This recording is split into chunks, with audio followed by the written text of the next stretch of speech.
እግዚአብሔር ከፍ ያረጋው ማንንም ሰው ሊጎትተው አይችልም። እደግመዋለሁ፣ እግዚአብሔር ከፍ ያረጋው ማንንም ሰው ሊጎትተው አይችልም። ሰው ኃይል የለውም ልንገራችሁ። ሰው ኃይሉ ራሱ ላይ ብቻ ነው። እሱ ደግሞ ከእግዚአብሔር ጋር ሲገናኝ ነው ልንገራችሁ።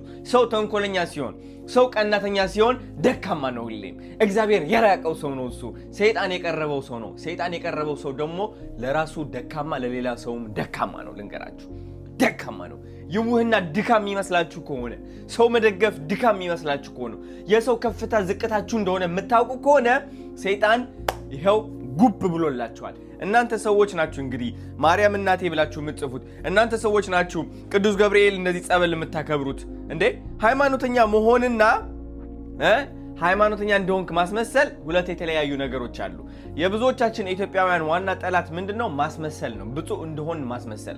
ቤተክርስቲያን ስንሄድ ከልባችን ሄደን ለመጸለይ ሳይሆን እየሄደ ነው ለመባል ነው። ህጉን እየተከተለ ነው ለመባል ነው። እግዚአብሔርን ይቅርታ ለመጠየቅ ነው።